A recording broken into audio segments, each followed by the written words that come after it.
पाशी होती, तेने कोळीये त्रिजगती एकवद केली. आळंदी ते मालक सांगतात. असा पुतळा तयार केला, गुरुजींची साधना केली.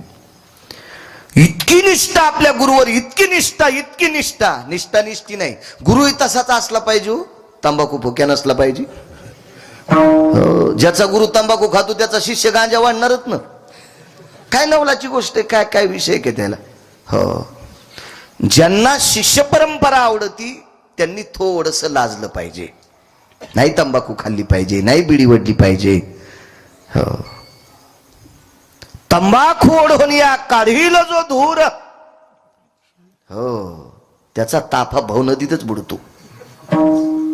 माझं वाक्य नाही, मालकांचं वाक्य. गिरगावच्या बाळूचं वाक्य नाही, माझं वाक्य कोण ऐकणार आहे? मालकांचं वाक्य. गुरूंनी थोडस लाजलं पाहिजे. चला, द्रोणाचार्य होते ते, यमाच्या थोतरीत आणली द्रोणाचार्याने. सामान्य द्रोणाचार्य. द्रोणाचार्यांनी अर्जुनावर कृपा केल्याच्या नंतर अर्जुन एवढे धनुर्धारी झाले तर शिवजीनं पाठ थाप दिली. वा शाबास पार्था, संग्रामे हरुजिंतिला नैवम गिरगाव करलिखितम. कोणाचं वाक्य? शिवजीने पाठ थापटावा अर्जुनाची. अशा अर्जुनाला धनुर्धारी केलं कोण? द्रोणाचार्य.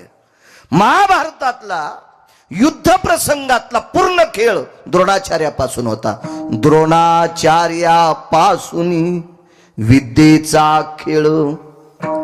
हो, ही संपूर्ण विद्या द्रोणाचार्यांकडनं होती.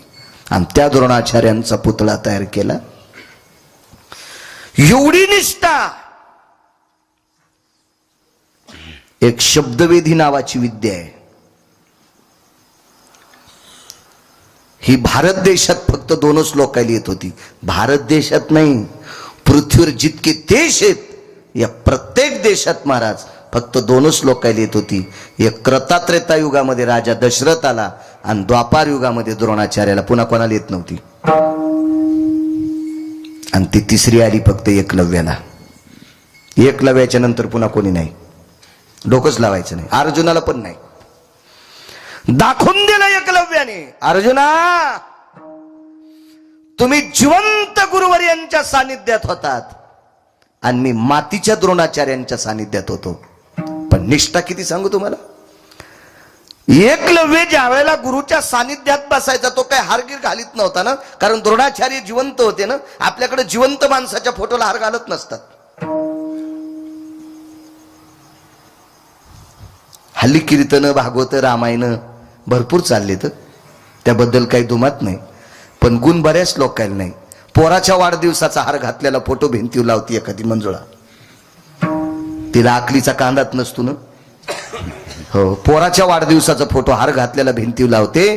त्याचा अर्थ असा होतो हे गेलंय. हो, किती महाराज मेल्यावर सुधारता तुम्ही. हा तुम्हाला काही दोष नाही ना. पप्याचा बाप बी बिना आकलीच ना. हिनं सांगावून त्यानं ऐका. हे आशेत फिरायला कापायच्या कामी.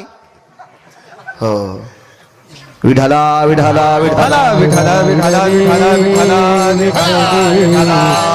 हे शास्त्र म्हणेल ते सांडावे, ते राज्यही तृण मानावे. शास्त्र सांगते, वेद सांगते, पुराण सांगते, याच्यानुसार चालायचं असते. अहो, लाहोर चित्र ससे धरणाऱ्या कुळातला पोरग खोजिता त्या टेलर.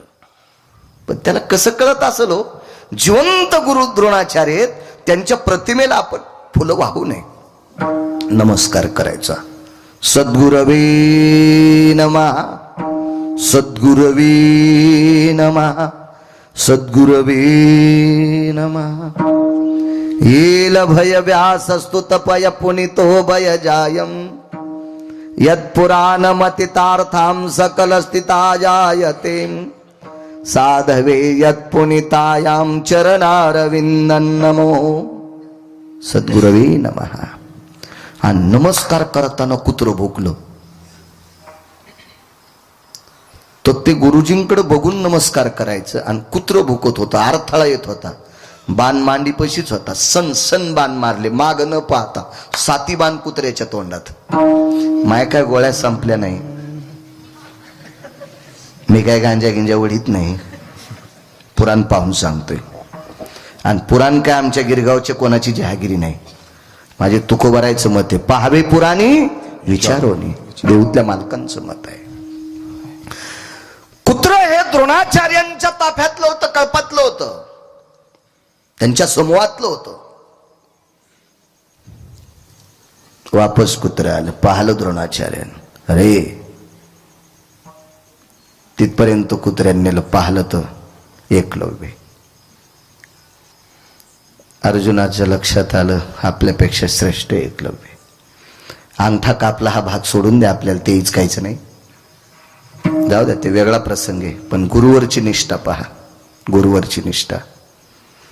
महाराज लाहोर चित्र सशे रांडुकर धरणाऱ्याचं पोरग जगात तिसरं आलं. जगात, राज्यात नाही, भारतात नाही, 2-3 देशात नाही, पृथ्वीवर जितके देश आहेत या सर्व देशामध्ये तिसऱ्या क्रमांक विजय पटकावला. त्याचं नाव होतं एकलव्य. कशाची? गुरुभक्ती. स्वामी काज गुरुभक्ती. पुढे पितृवचन, पितृंचा अधिकार ऐका, आणि मग सेवापती. आपण याच्यावर जास्त भर देऊ, कारण का मकर संक्रांतीचा योग आहे कालचा आजचा.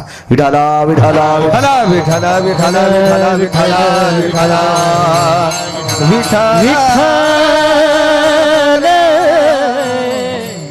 वडिलांची सेवा अतिउत्तम सेवा आहे, आईची सेवा अतिउत्तम सेवा आहे. तितकी सेवाच कुठली मोठी नाही. रामचंद्र वनवासात आहेत,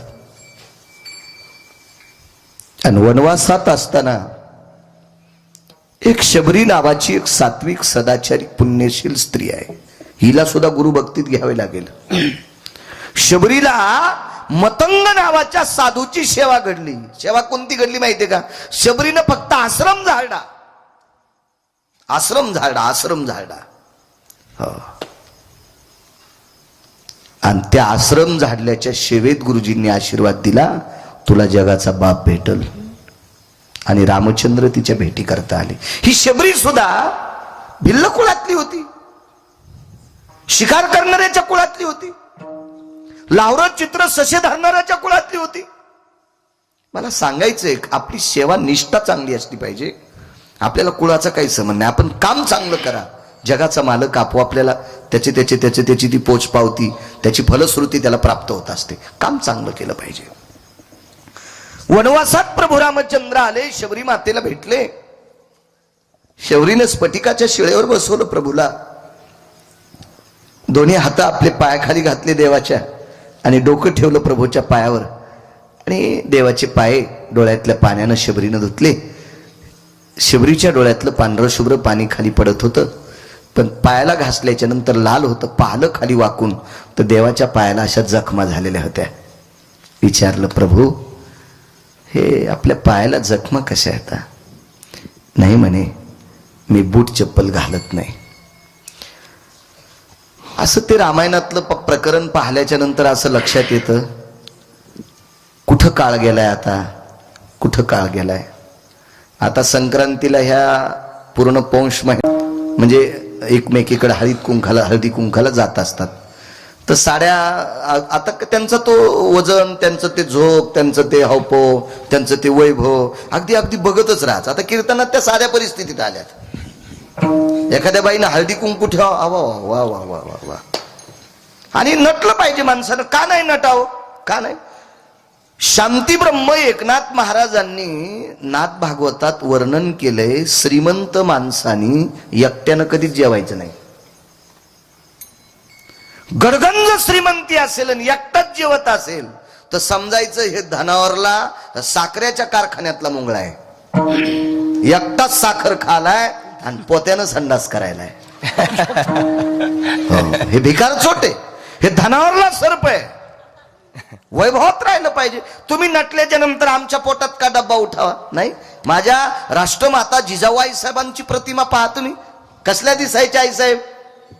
श्रीमंतानं वैभवात राहिलं पाहिजे. श्रीमंत माणसानं एकट्यानं कधीच जेवायचं नाही. ते बैठकीतले माणसं उठून गेल्या बायकुल म्हणतो आता जेवायला वाढ. काही काही तर इतके श्रीमंत हलकट असते, बुटा आतून ठेवून मग जेवतेत, म्हणजे कोणाला वाटावं हे घरी नाही. लोक बाहेर बुट सोडलेले असतात ना, बुट आतून ठवाचे, आतून ठवाचे आणि मग जेवायचे. अरे पुढच्या जन्मात तू घुस होशील, घुस. दुसऱ्याचे वाडे टोकरीशील. वाडे कसे टोकरता येतील? आता शिमिटाचे वाडे, तू पर्वत टोकरशील. विठाला विठाला विठाला विठाला विठाला विठाला. वैभव असल्याच्या नंतर एक अर्धा माणूस सोबत घेऊन जेवायचं, चांगले कपडे घालायचे. हो, सोयाबीन झाली, ऊस गेला म्हणले 600 टन आणि बरस करीत दुसऱ्याच्या दारात जातो. मग त्याला म्हणावं लागतं चहा प्या. अरे भिकार चोट कुठला. धनावरला सरप आहेस तू, बँकेत कोटीन धोत्राल गाठी. तू बैल समजायचे, बैल व मेला आणि मालकान टाकलं तेच खाल्लं. विठाला विठाला विठाला विठाला विठाला विठाला विठाला विठाला. चांगली कपडे घालावी, चांगलं राहावं. श्रीमंतानं संस्कृती सुद्धा सांभाळावी. वजनदार राहिलं पाहिजे श्रीमंतानं, वजनदार असो, नटलं पाहिजे. मला असा विचार येतोय, कुठं जगाचा बाप बघा. अहो हल्लीच्या काळातली जर स्त्री पाहिली, 50-50 हजार तिच्या नवऱ्याला जर पगार असला, तर जशा रंगाच्या साड्या असत्याल तशा दिनेश बुवा तिला चपला पण असतात. मोठी मोठी घरं पाहिली. कीर्तनाच्या निमित्ताने फिरण्याचा योग आला महाराष्ट्रात. मला वाटतं इथं पहिलंच कीर्तन झालं माझं बदलापुरीत. मी एकदा पारायणाला आलतो, गुरुचरित्र पारायणाला. त्याला 25 वर्ष झालीत. 25 वर्षापूर्वी मी इथं शेवलीकरांच्या घरी यायचो. रवणेकर बरीच मंडळी असायची. त्यावेळेला दत्त जयंतीच्या प्रसंगामध्ये, त्या मुहूर्तावर, त्या पर्व काळावर मी यायचो. आणि मग कीर्तनाचं तर पहिलंच वेळ आहे इथं माझं. खूप पाहिली मी लोक, फार रावणाला ओव्हरटेक केलेली लोक पाहिली. गडगंज श्रीमंत पाहिली, गडगंज. त्यांनाच मिळणे आपल्याकडे किती पैसे येतं, अशी लोक पाहिली. एका घरी असं जेवायला बसलोत, बाई वाढत होती, पण ती बाई काही चप्पल काढीत नव्हती. मला काही मळमळ झालं नाही, काय नाही, कारण चप्पल तिची काही भरकी वगैरे काही नव्हती. आणि आपल्याला जर ह्या गोष्टीचं दुःख वाटत असेल तर बाहेर खाऊ नको. तू पप्याच्या माईनच केलेलं खा आणि तिनंच दिलेला डबा अन्न. बरेच लोक घरी बायकोनं जे वाढलं ते खातेत आणि बाहेर मग मागतेत. भीक माग आहेस का तू? हा, बायकोनं जे केलं ते खातू आणि बाहेर जे लागतंय ते मागतू. हा, पुढच्या जन्मात तू लांडगं होशील. ज्याला बाहेर फिरायचं का, जे असेल ते खा. कण्या असतील, आंबाड्या असतील, डोगऱ्या असतील. इतकं काही लोक अवेलना करत नाहीत. संप्रदायातली लोक वारकऱ्याची फार निष्ठा आहे, लोकांची आदर करतात.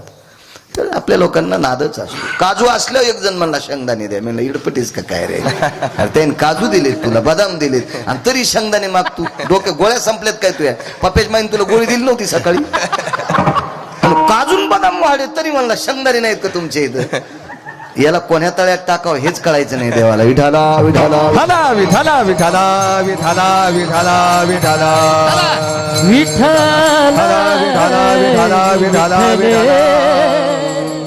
अशी चप्पल घालून वाहत कोणातरी. याचा इको जास्त वाढ आहे कोणाच तरी. Hello hello hello hello. हा, एकाच म्हणजे असं गाताना पण चांगला आवाज येईन. योग असा आला, मी सहज म्हणलं ताई चप्पल. हो म्हणे महाराज. फरची सुद्धा मागच्या महिन्यातच बसवली, 27,000 रुपये बराचची फरची. म्हणलं मग ही चप्पल त्याच्यावर गिफ्ट आलती का? नाही म्हणे महाराज, तसे काही नाही, विकतच घेतली माझ्या मालकानं. हो, ही 950 रुपयाची चप्पल आहे. म्हणलं बरं, बरी महागडी आहे. आता तिला ते धोत्रावर वाटल्यामुळे तिला असंच वाटला गुरमाळ्या.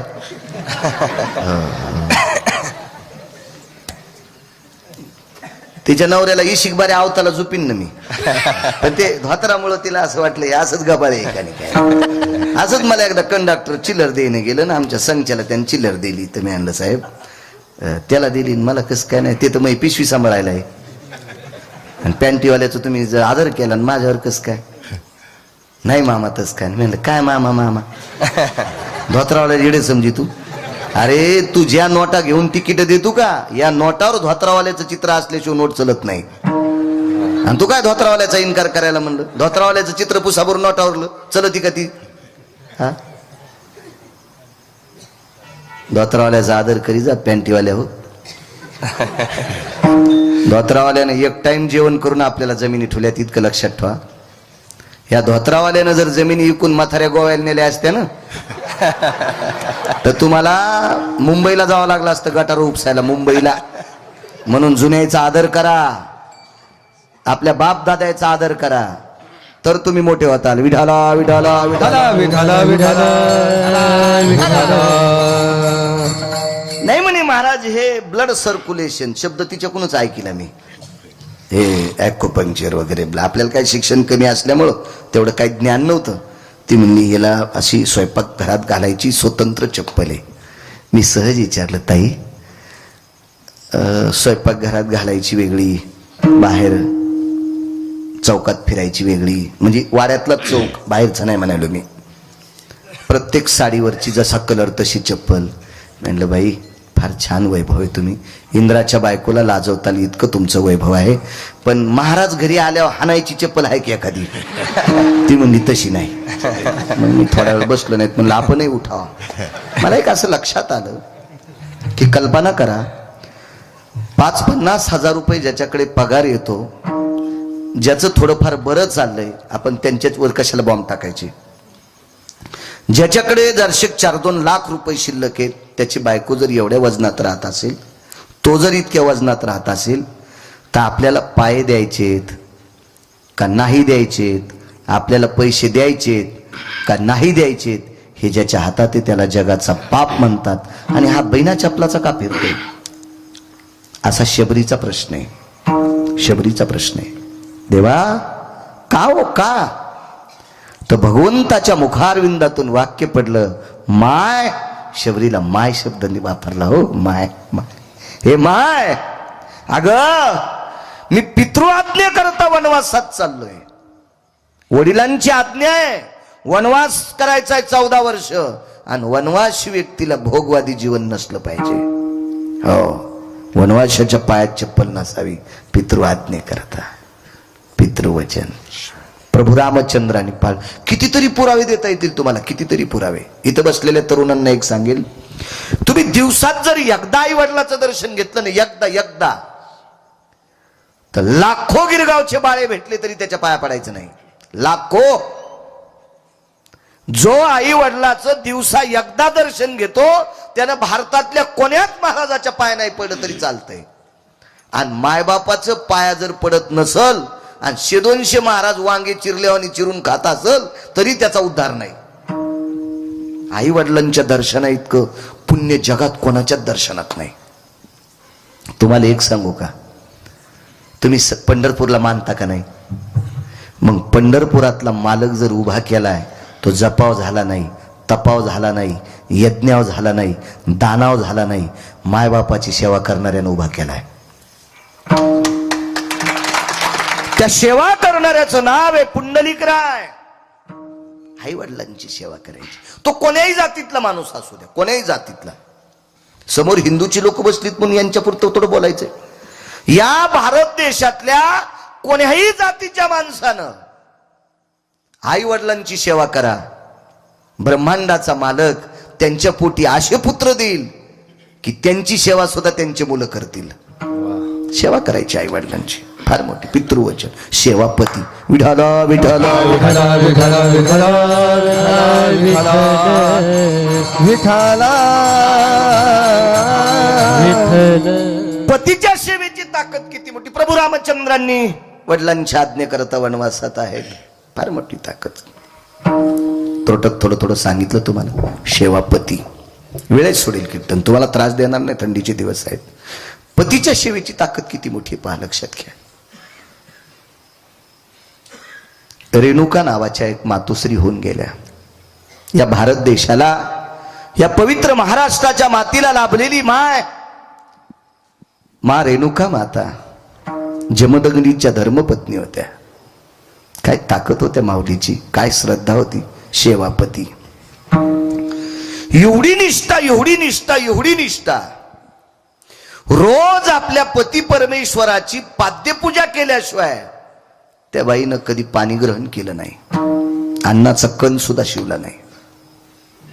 स्नाना करता जायच्या आणि स्नान आटपल्याच्या नंतर पाणी आणीत कशात होत्या माहितीये का? पूर्वी पात्रात आणायच्या, तांब्याचा वाळ्याचा तांब्या असायचा त्याच्यात आणायच्या. पण शेवटी निष्ठा इतकी वाढली, इतकी निष्ठा वाढली की पवित्र तीर्थराजानं तिला आशीर्वाद दिला, आता तू कोण्याच पात्रात पाणी नेत जाऊ नको, तू अंगावरच्या वस्त्रात पाणी नेत जाय. वटी पदर, आपण पूजेला बसल्याच्या नंतर ब्राह्मण देवता भागवताची पूजा असेल वगैरे नारळ टाकत असतात वटीत, तर ते वटी पदर असतो स्वतंत्र, डोक्यावर घ्यायचा पदर वेगळा आणि वटी पदर. फार जर डोकं झाकायचा जरी कंटाळा येत असेल तर मला असं वाटतंय एवढा भाग स्त्रीनं झाकून घेतला पाहिजे. हो, अहो शेतकरी खांद्यावर आसूड ठुताना सुद्धा हिच्याबात ठुतोय. ते असा गाईचा जहार लोंबल्यावर आणि कोणीकडे लोंबू देत नाही. आसूड माहिती ना तुम्हाला? आसूड तात्या, आसूड तो सुद्धा शिस्तीत ठेवतो, शिस्तीत. तुमचा तो पदर आहे माझ्या माईंनो, किती शिस्तीत असला पाहिजे, किती शिस्तीत.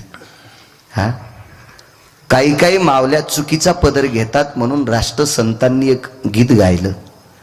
4 पट्टे साडी नेसे लुगड, मागून काढी कोंबड, कपाळाला कुंकू नाही दिशे घुबड, सांग पोरी नान लागन का गोड.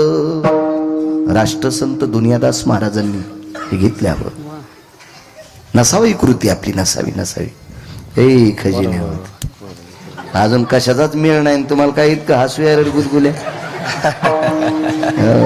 लग्न झाले होते किती खरूच येईन तुम्हाला. विठाला विठाला विठाला विठाला विठाला विठाला विठाला विठाला विठाला विठाला.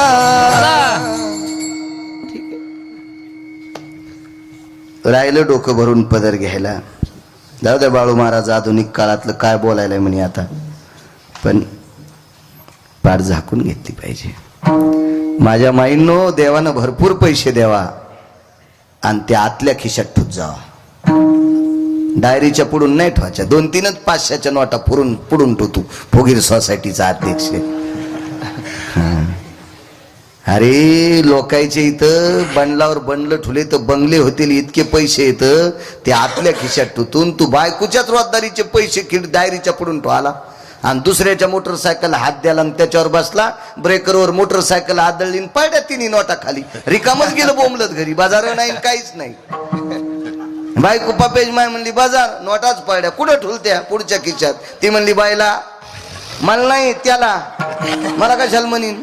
अरे बाईला डायरीच्या पुढून नोटा ठुत नसते रे, आतल्या खिशात ठुत जाय.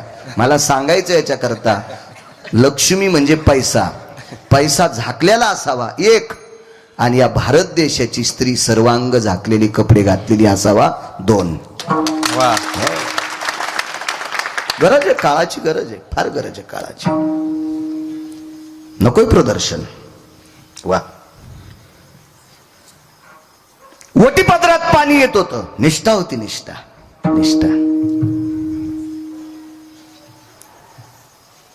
गंगेनं तीर्थराजाने आशीर्वाद दिला, जा आज वटीत नाही. पण आलं पाणी कशात सांगू तुम्हाला, काय येते पाणी. एके दिवशी पात्र विसरलं घरी आणि आंघोळी करता आल्या. आंघोळ आटपली आणि काशात तांब्याच्या पात्रामध्ये मालकाच्या पाद्यपूजा करता पाणी नेत होत्या. ते पात्र घरी विसरले. आता घरी जाऊन पात्र आणून जर पुन्हा पाणी न्यायचं असेल तर वेळ होईल.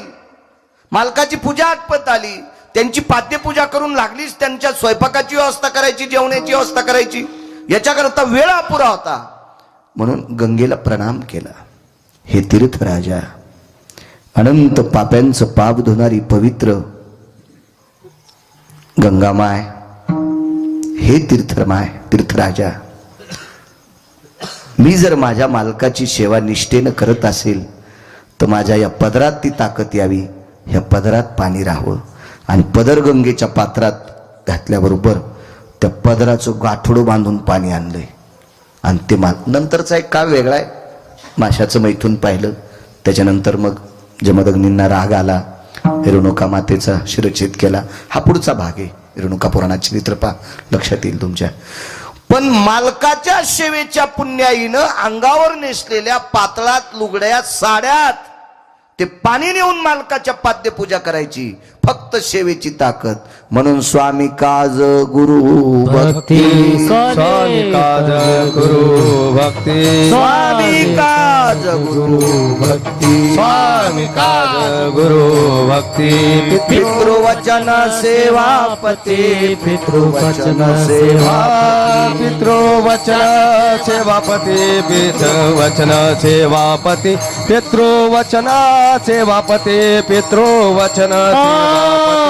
स्वामी काज गुरु भक्ती, स्वामी काज गुरु भक्ती, स्वामी काज गुरु भक्ती, स्वामी काज गुरु भक्ती. हे स्वामी काज गुरु भक्ती, स्वामी काज गुरु भक्ती, स्वामी काज गुरु भक्ती, स्वामी काज गुरु भक्ती. स्वामी काज गुरु भक्ती, स्वामी काज गुरु भक्ती, स्वामी काज गुरु भक्ती, स्वामी काज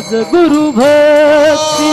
स्वामी काज गुरु भक्ती, स्वामी काज गुरु भक्ती, स्वामी काज गुरु भक्ती, स्वामी काज गुरु भक्ती. पितृवचन सेवापती, पितृवचन सेवापती, पितृवचन सेवापती, पितृवचन सेवापती. हीच विष्णूची महापूजा, हीच विष्णूची महापूजा, हीच विष्णूची महापूजा, हीच विष्णूची महापूजा. हीच विष्णूची महापूजा, हीच विष्णूची महापूजा, हीच विष्णूची महापूजा, हीच विष्णूची महापूजा.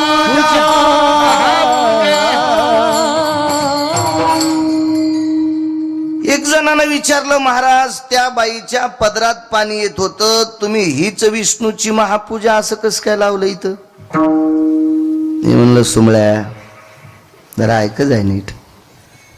श्रुतीने तीर्थाला प्रश्न केला, श्रुतीने प्रश्न केला तीर्थाला. टेलर, हे तीर्थराज, ह्या बाईच्या पातळात पाणी बसावं, एखाद्या माठाला जर डोक्याच्या केसासारखं छिद्र पाडलं तर त्या माठातलं त्या घागरीतलं पाणी गळून जाते आणि कपड्यात पाणी येते. रामजी, कसं शक्य आहे? हे तीर्थाला श्रुतीने प्रश्न केला. तर तीर्थाने श्रुतीला सांगितलं, हे श्रुती माते, मालकाची निष्ठेनं सेवा करणाऱ्या स्त्रीला विश्वातल्या नुसत्या भगवान विष्णूचीच नाही तर विश्वातल्या सर्व देवतेची पूजा केल्याचं पुण्य तिला प्राप्त होते. आणि म्हणून मला सुद्धा लहानपणा घ्यावा लागला, तिच्या पदरात जावं लागलं, असं तीर्थाने श्रुती मातेला सांगितलं. म्हणून हीच विष्णूची महापूजा. तुकोबर आहे, मालकांची प्रतिमा आहे पाठीमाग. काय ताकद मालकांची महाराज, काय भक्ती क्षेत्रातली ताकद होती तुकोबारायांची, काय वैभव होतं, किती मोठं वैभव. तुकोबारायचं नाव ऐकल्याबरोबर यम थरथर कापत होता. तुकाराम तुकाराम नाम घेता कापे यम. काळ गुलाम सलाम तुकया घरी राबतशे. सलाम करायचं काळ सलाम करी तुकया घरी राबतशे. मोक्षासाठी आपण बेजारीत, मोक्ष सुखा हानू लाता, मोक्ष आम्हा घरी कामारी हे दाशी. तुकोबारायांचं वैभव. तुकोबारायला जिजाबाई नावाच्या धर्मपत्नी, एक धर्मपत्नी तुकोबारायच्या जात राहिल्या. ह्या श्रीमंत पुण्याचे आबाजी गुळवे यांच्या कन्या होत्या. जिजाबाई फार श्रीमंताची मुलगी. एवढ्या श्रीमंताची कन्या तुकोबारायच्या धर्मपत्नी. तुकोबारायची श्रीमंती सुद्धा सांगता येणार नाही आणि तुकोबारायची गरिबी सुद्धा सांगता येणार नाही. दोन अंग भोगलेलं मूर्तिमंत आध्यात्मिक क्षेत्रातलं रत्न तुकोबाराय. श्रीमंती इतकी अफाट, हिचंही वजन करता येणार नाही विधात्याला आणि तुकोबारायच्या गरिबीचं सुद्धा वजन करता येणार नाही ब्रह्मदेवाला. हे दोन्ही अंग भोगलेली व्यक्ती तुकोबाराय. आणि त्या तुकोबारायच्या जीवनात धर्मपत्नी लाभल्या जिजाबाई. सेवापती याच्यावर बोलतोय. सेवापती संक्रांत नुकतीच झाली. नुकते मोठमोठाले गाडगे गाडग्यावर टेकणं, ऊसाच्या धिलप्या, हरभरे, बोर, आंबटखट, पेरूचे धिलप्या, हो वरचे गाजर वरी खाचे आणि खालच्या मांजरायच्याच बुडख्या चिरायच्या मग वाहनाला. त्या इतक्या सोप्या असतात का काय? ते वानलंय मट हवा म्हणून त्या बुडातल्या मांजरा, ते गाजराच्या बुडाचं असतं की त्याला मांजर म्हणत होती माझ्या लहानपणी. ती बुडकी तिला मांजर म्हणत. मांजर हो त्या ऊसाच्या धिलप्या, ट्रॅक्टरातून पडलेली गव्हाच्या वांब्या, बिबे, बोर, हे इतकं दिलं म्हणजे मालकाची सेवा नाही. सेवेची ताकद बघा कशात होती. विष्णूची पूजा, भरगच्च चांगल्या प्रतीची साडी नेसणं, फक्त कालच्या दिवशीच कपाळ भरून कुंकू लावणं आणि मग चष्म्यानं पाहिलं तरी कळलं टिकली कुठशी येत. वरी तर कुठत नसती, खाली असती. इथं वरी काय कोंबडी बसवायची कांडे घोळायला? नाही काय मला सांगा, कशा करता सण करायचा आपण? कशा करता लावा टिकली. मी त्याबद्दल विरोधात नाही बोलणार तुम्हाला. टिकली लावा, पण दिसेल अशी लावा, अशी कळावी. ही सौभाग्यवती आहे, ही सौभाग्यवती आहे, अशी कळावी. काय होतं माहितीये का? एका चुकीच्या संदेशामुळे कालिदासांच्या जीवनात एक प्रसंग घडला होता. त्यांनी एक श्लोक सुद्धा लिहिलता. लय बैंगण यायला आकली नाहीत, बंद बैंगण घेऊन जातील देठा सगट, असे काही बैंगणी. अरे वा, विडाला विडाला विडाला विठाला विठाला विठाला विठाला विठाला विठाला. व्यक्ती तितक्या प्रकृती आहेत. चला काय सांगू लागलो?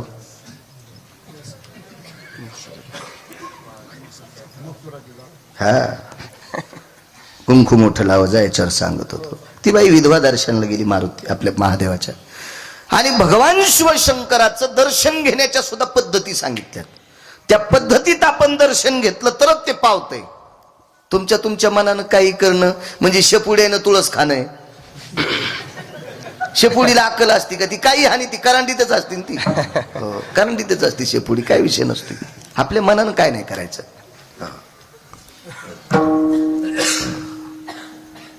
देवाला कधी पाणी घालावं, काय घालावं याचा नियम आहे. आपले नियम सगळे धाब्यावर. अहो काही माणसं सोहळ्यात जातात, आळंदी ते पंढरपूर पायी चलतेत, आणि द्वादशीच्या दिवशी इतकी त्याला गडबड असती, इतकी गडबड असती. याला जसं 30-40 वर्षाच्या नंतर पोरग आलंय. हो, आणि नेमकी त्रयोदशीला त्याची बायको बाळातीन आली. आणि हो का डॉक्टर आहे का तिचं बाळातपण करायला निघायला? रातच्या 12 वाजताच आंघोळ करीतून बारशी द्वादश सोडी. तू गावऱ्या खाल्ले इतकं पाप लागून सुमळ्या तुला. काही नियम आहेत का? नाही. काही परंपरा आहेत, नियम आहेत का? तीर्थावर कोण्या वेळेला काय अधिष्ठान असते याच्या काही मर्यादा सांगितल्या. आपण मनानच काही पण करणं. हल्ली महादेवाला कोरड होत देणत. हो, त्याला सर्दी होणी म्हणजे बरी आहे. हो, भगवान शिवजीला सर्दी झाल्या, आपल्या नाकातून काय पडेल याचा मेळच लागणार नाही. जरा हिशोबात करी. पुढची लवकर नाही सरकली म्हणून मागची न तांब्याच आणला तिच्या पाठी. काय या शेपुड्या उतू आल्यासारखा कारभार आहे. काय याला काय परमार्थ अधोगतीचे लक्षण येते.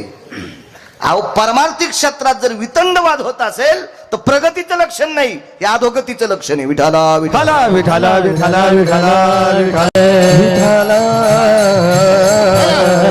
विठाला. मसुराची शिवमूठ समर्पित केली. त्या बाईनं दर्शन घेतलं, पिंडीवर डोकं ठेवलं आणि वापस आली. दारात संन्यासी बसलेला होता. जाताना विधवा स्त्री पाहिली, येताना सौभाग्यवती दिसली. मसूर कपाळाला चिटकलं तर काय होतं? आशीर्वाद विधवा म्हणून द्यावा का सौभाग्यवती म्हणून द्यावा? एका फार मोठा साधू संभ्रमात पडला. आपले कपाळ पाहिल्यावर सुद्धा काही काही लोक संभ्रमात पडतील. लावान टिकल्या नका लावू, कुंकू टिकली का लाईनत, पण जरा दिसली पाहिजे अशी लावा. काही काहीने सांगाव लावून मंगळवार, हो खडी साखरावर बुधवार, त्या दिवशी पांढरच खाचन, साडी पांढरीत नेसायची. पप्याचा बाप जिता असताना ढवळी साडी. वा वा वा वा वा वा वा वा. अशी बाई ज्या गावात आहे त्या गावात दुष्काळ पडत असतो. मी नाही सांगत, मालकाचा पुरावा आहे. असं नाही करायचं माझ्या माईनं. ज्ञानोबाराय तुकोबारायच्या राज्यातल्या माऊल्यांनी कोण्याही भंगाऱ्याचं ऐकायचं नाही, कोण्याही नालायकाचं ऐकायचं नाही. गाथा सांगेल तसं वागायचं, ज्ञानेश्वरी सांगेल असं वागायचं.